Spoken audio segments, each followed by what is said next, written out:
The plasma bolt missed Captain Sarah Chen's head by inches, scorching the metal wall behind her with a hiss that made her blood run cold.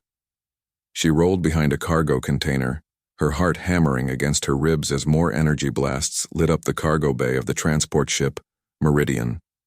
"Sarah, this way!" Commander Marcus Rivera shouted from across the bay, his voice barely audible over the whine of alien weapons fire. Chen sprinted toward him, her boots slipping on the polished deck as another volley of shots erupted around her. The Zephyrian guards, beings she had once called allies, pursued her with deadly precision. Their tall, slender forms moved with a grace that had once seemed beautiful. Now it looked predatory. She dove behind Rivera's position, breathing hard. "How many?" she gasped. "8 that I can see, maybe more coming." Rivera's weathered face was grim. At 52, he had seen more battles than most, but his hands remained steady as he checked his sidearm.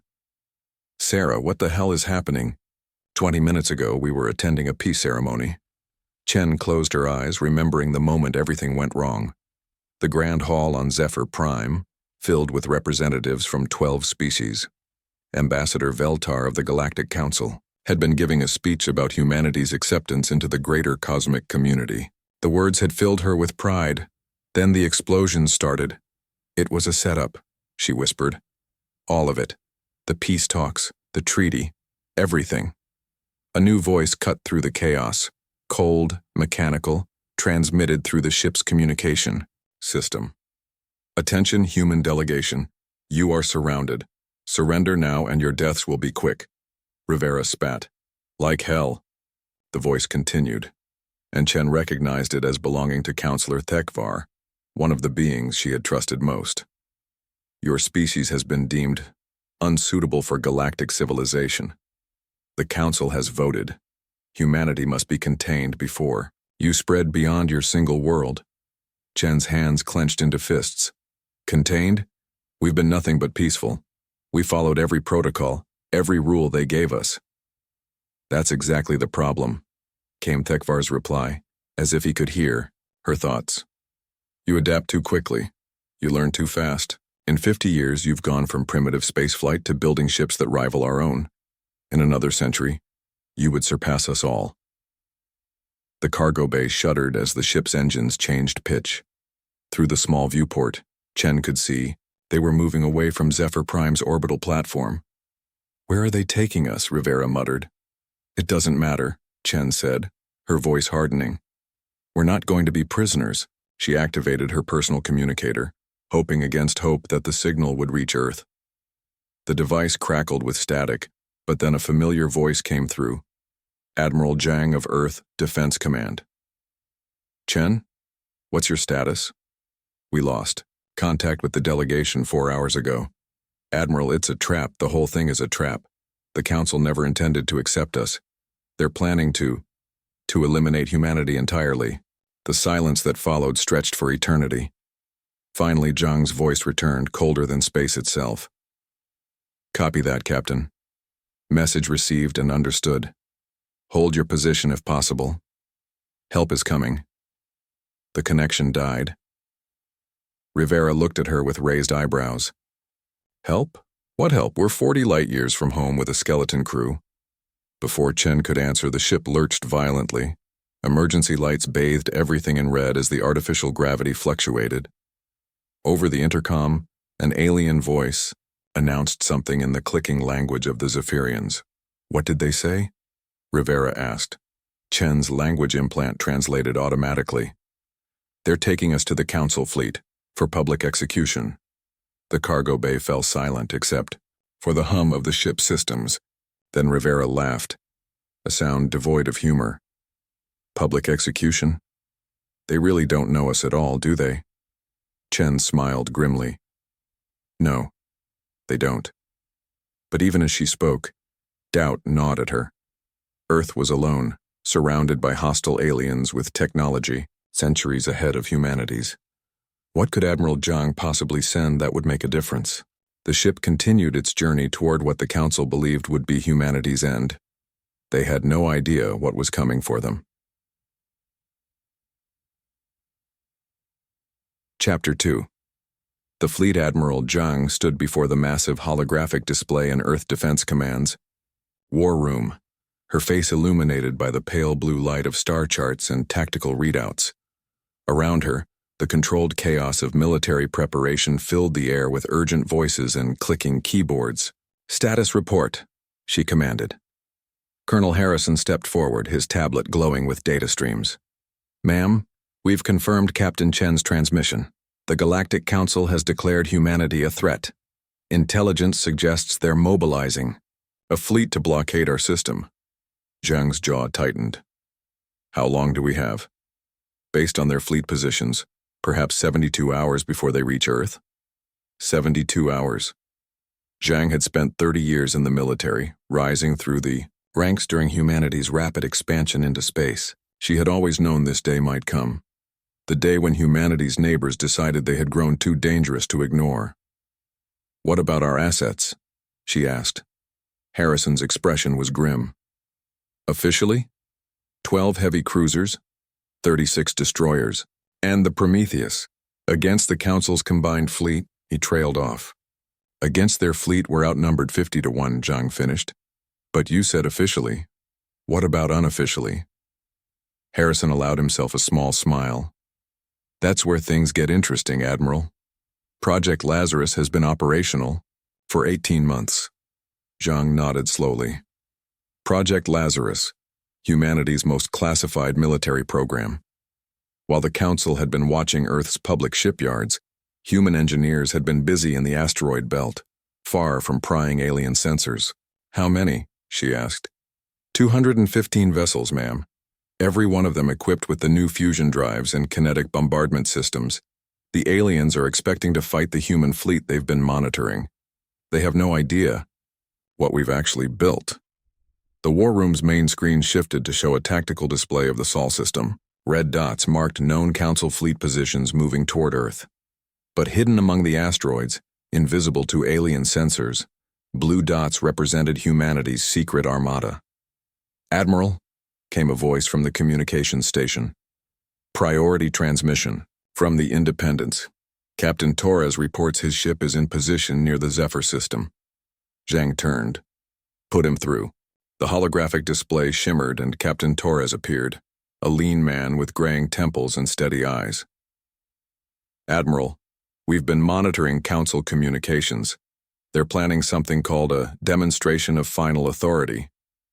They intend to execute the human delegation publicly, then broadcast the message to Earth as an ultimatum." "When?" Zhang asked. 18 hours from now." Zhang felt her blood turn to ice. Sarah Chen and her team had fewer than 18 hours to live. But more than that, the Council was making a critical mistake. They were giving humanity a target. "Captain..." "Torres, maintain position but do not engage. You are to observe and report only." "Understood, Admiral." The transmission ended, and Zhang turned back to her staff. "Gentlemen, ladies, we have a choice. We can wait here and fight a defensive battle against overwhelming odds, or..." She paused, letting her words sink in. "Or we can show the galaxy exactly why they were right to fear us." Colonel Harrison stepped forward. "Ma'am, are you suggesting a preemptive strike? The Council fleet is scattered, moving toward Earth, in separate task forces. They expect us to wait and die quietly. Instead, we're going to hit them where they least expect it." She pointed to the holographic display, where the red dots representing Council ships formed a loose line stretching across dozens of light years. "The Council thinks they understand human warfare because they've studied our history. They know about our wars, our weapons, our tactics, but they've missed the most important thing about humanity." "What's that, Admiral?" asked Lieutenant Commander. "Park." Zhang's smile was sharp as a blade. "We don't fight fair." The room erupted in activity as orders flew. Within minutes, encrypted transmissions were racing toward the asteroid belt, where humanity's hidden fleet waited in silence. Far from Earth, in the darkness between stars, 200 ships began to move. The Council had awakened something they didn't understand.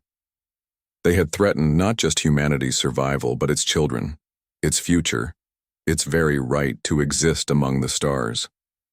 Now they would learn why evolution had made humans the apex predators of their world.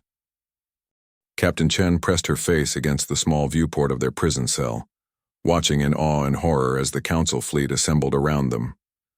Hundreds of ships stretched across space like a metallic constellation, sleek Zephyrian vessels, the massive bioships of the Kythera, crystalline Altarian dreadnoughts that caught starlight and threw it back in rainbow fragments. Magnificent, isn't it? Chen turned to find Counselor Thekvar standing outside their cell, his tall frame silhouetted against the corridor's soft lighting. His species had always reminded her of praying mantises, if praying mantises could speak, and wore flowing robes. "You built all this just to kill us?" Rivera asked from where he sat against the wall. "Oh, this isn't for you specifically, Commander Rivera. This is a lesson for your species and for any others who might harbor similar ambitions." Thekvar activated a holographic display that materialized between them. It showed Earth, a beautiful blue marble hanging in space, but now surrounded by council ships. "Your world is already blockaded," Thekvar continued. "In a few hours we will broadcast your execution across the galaxy. Then we will offer Earth a choice: submit to permanent containment, or share your fate." Chen stood slowly, her eyes never leaving the alien's face. "You're afraid of us." "Terrified," Thekvar admitted without shame.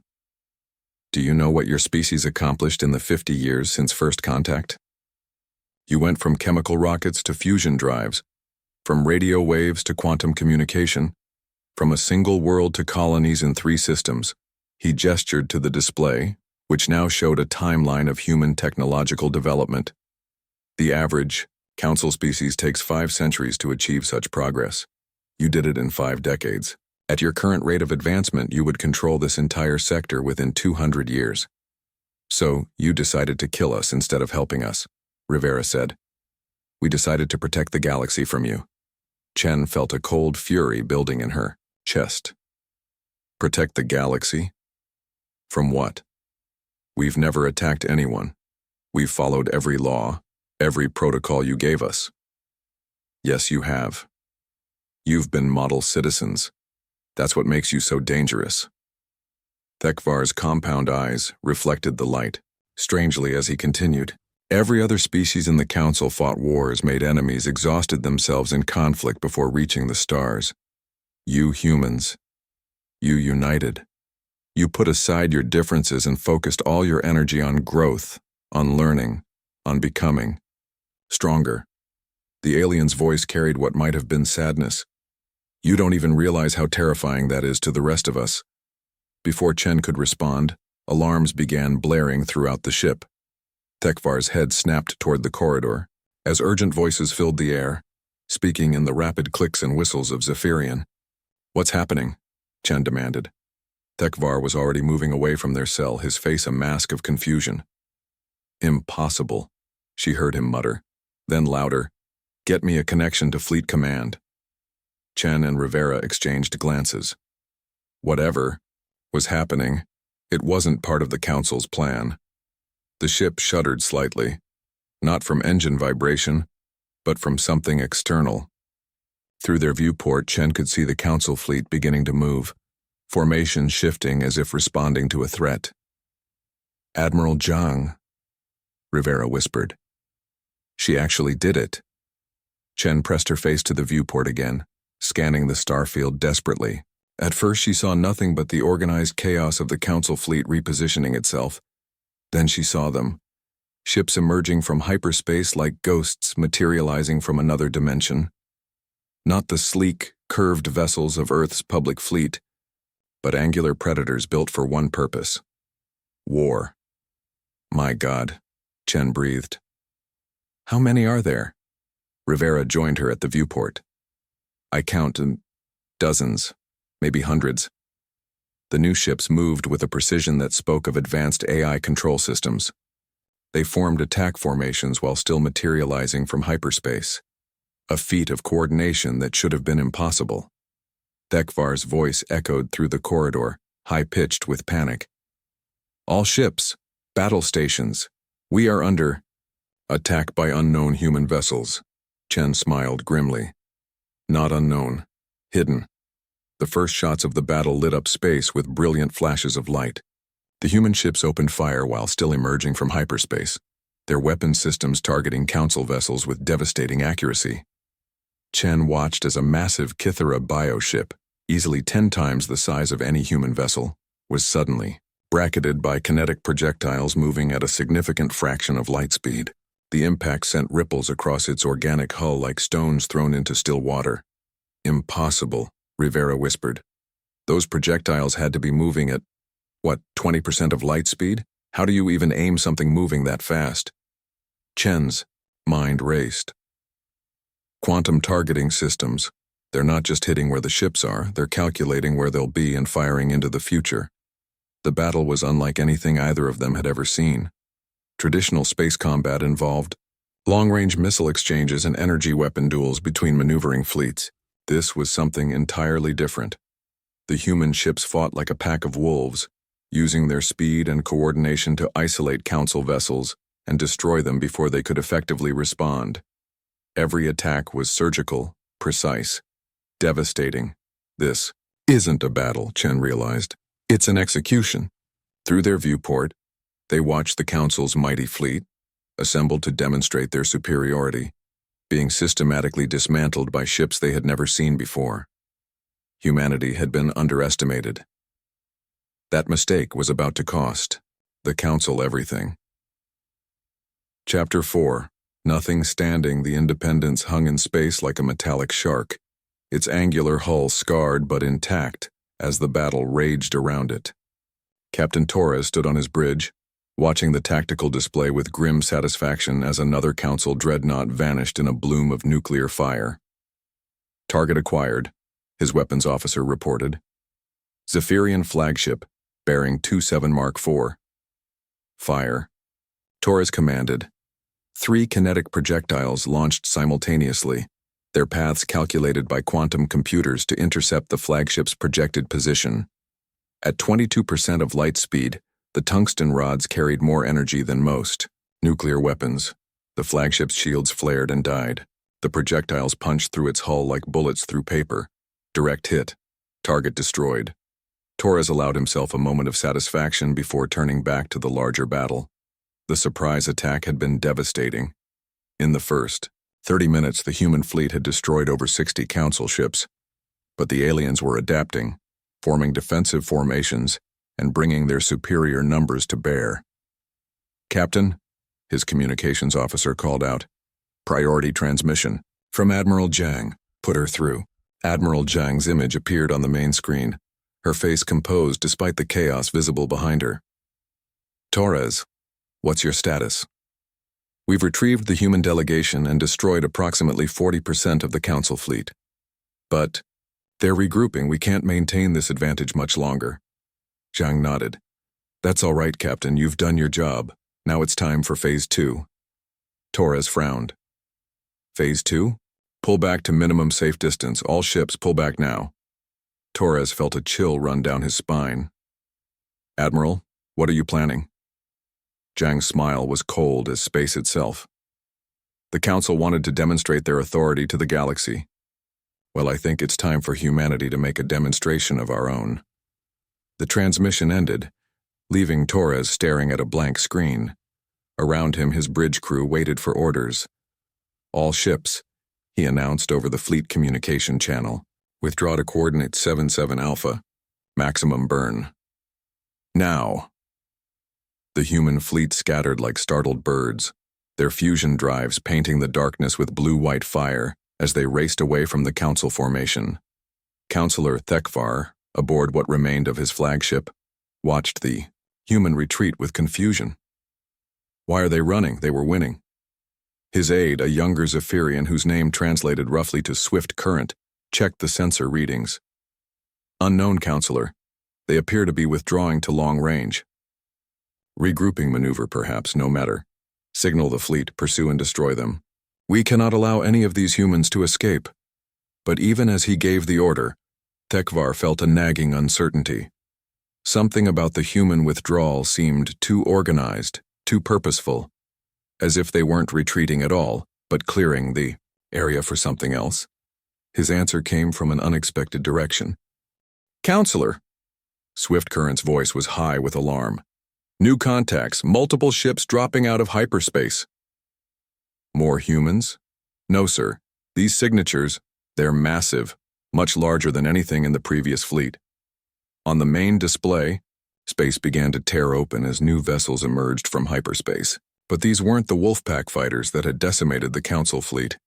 These were Leviathans, ships so large they had their own gravitational fields. Mother of stars, Tekvar whispered. What are those? The largest of the new arrivals was almost 30 kilometers long, its hull bristling with weapon emplacements and armor plating thick enough to shrug off direct hits from capital ship weapons. Along its side, in letters large enough to be read from orbit, was printed, Prometheus. Sir, Swift Current reported, his voice barely a whisper. I'm reading similar signatures throughout the system, dozens of them. Tekvar's compound eyes reflected the light of a dozen massive ships as they finished materializing around his fleet. Earth's true fleet, not the patrol vessels and escorts the Council had been monitoring, but humanity's actual military might. A transmission cut through. The static broadcast on all frequencies. Admiral Zhang's voice filled the bridge of every ship in the system. This is Admiral Zhang of the Human Defense Force. Counselor Tekvar, you wanted to demonstrate the consequences of threatening humanity. Allow me to return the favor. The Prometheus opened fire. The weapon that lanced out from humanity's flagship wasn't energy or projectiles, but gravity itself, a focused beam that warped space-time and crushed everything in its path. The Council's center formation simply ceased to exist, compressed into a singularity that lasted for exactly 2.3 seconds before dissipating. 50 ships, Tekvar said numbly. 50 ships just gone. But Admiral Zhang wasn't finished. For 50 years, humanity has lived under the assumption that we were junior partners in a galactic community. We accepted restrictions on our expansion, limitations on our technology, oversight of our activities. We did this because we believed in peace, in cooperation, in finding our place among the stars. The human fleet began to move, surrounding the remaining Council ships in a formation that spoke of careful planning and ruthless efficiency. But you were never interested in peace, were you, Counselor?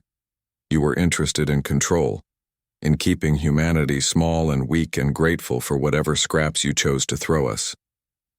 Another beam from the Prometheus reached out like the finger of an angry god, and an entire Council battle group vanished. You made a mistake, Zhang continued, her voice carrying the cold finality of a judge pronouncing sentence. You assumed that because we followed your rules, we were weak. You forgot that humans don't just adapt, we prepare. Tekvar activated his communication system with shaking hands. Admiral Zhang, please, we can negotiate. The Council will reconsider its position. The Council, Zhang replied, no longer exists. The tactical display told the story. Across 12 star systems, identical scenes were playing out. Human fleets, hidden for decades, built in secret, crewed by volunteers who had trained their entire lives for this moment, were systematically destroying every Council installation, every fleet, every symbol of the authority that had sought to cage humanity. This is genocide, Tekvar whispered. No, Zhang corrected. This is evolution. You tried to stop humanity's growth through force. Now you get to see what happens when we stop holding back. The battle, if it could even be called that, lasted another 6 hours. When it was over, the Zephyr system contained nothing but debris and the scattered hulks of a few Council ships that had surrendered. Captain Chen, now aboard the Prometheus, stood beside Admiral Zhang on the flagship's observation deck. Through the transparent aluminum, they could see the remnants of what had once been the galaxy's most powerful fleet. It's over, Chen said quietly. Zhang shook her head. No, Sarah. It's just beginning. She gestured toward the holographic display, showing the galaxy's spiral arms. Red indicators marked the locations of Council worlds, dozens of civilizations that had voted to destroy humanity. They wanted to demonstrate their authority, Zhang said. Now we're going to demonstrate ours. Every world that voted for our extinction will face the consequences. Every species that thought humanity could be safely ignored will learn otherwise. Chen felt a chill that had nothing to do with the ship's temperature. "Admiral, what are you saying?" Zhang turned to look at her, and Chen saw something in the Admiral's eyes that had never been there before. Something cold and implacable, and utterly without mercy. "I'm saying the age of council rule is over, Captain. Humanity is no longer asking for permission to exist among the stars." Zhang smiled, and it was the smile of a predator. "We're taking our place as the galaxy's apex species, and anyone who objects." She gestured toward the debris field that had once been the council fleet. "Well, they'll end up like this." The Prometheus turned toward the next system on Zhang's list, its massive hull blocking out the stars as humanity's fleet prepared to deliver the same message across the galaxy. The council had wanted to demonstrate their final authority. Instead, they had shown the universe exactly why apex predators don't negotiate. They hunt. Epilogue: The New Order. 6 months later. The Galactic Senate building on New Geneva had once been the pride of the Council, a soaring structure of crystal and metal that represented unity among the stars. Now it bore new symbols: the blue and white banner of Earth and the proud eagle that had once represented just one nation, but now spoke for all humanity. Sarah Chen, newly appointed as humanity's first galactic administrator, stood before representatives from 47 species. Some were old allies who had quietly supported humanity during the crisis.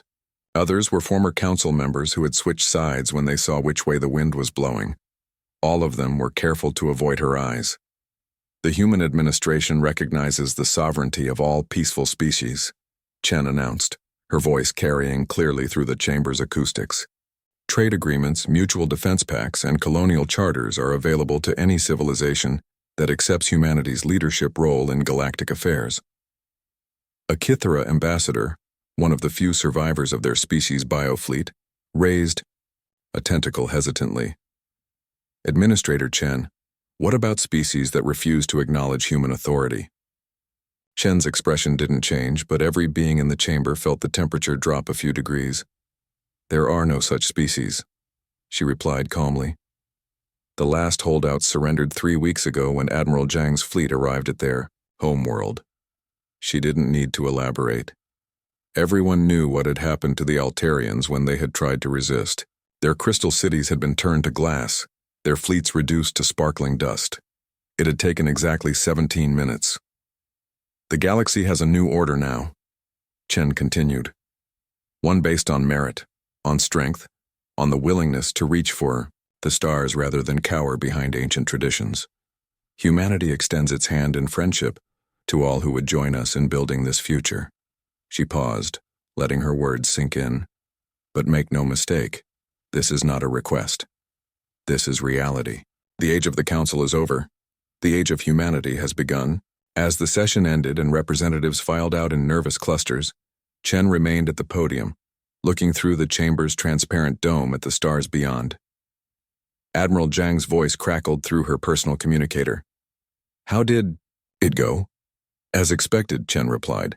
"Fear makes for excellent diplomacy." "And the exploration fleets?" Chen smiled, the first genuine expression she'd worn all day. "Launched on schedule, 60 ships heading for the galactic rim, another 40 toward the core. By this time next year, we'll have established humanity's presence in 1,000 new systems. Just like we always dreamed," Zhang said softly. Chen nodded, though the Admiral couldn't see her. It was like they had always dreamed, but not at all how they had imagined it would happen.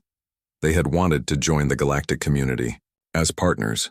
Instead, they had been forced to conquer it. "Any regrets?" Zhang asked, as if reading her thoughts.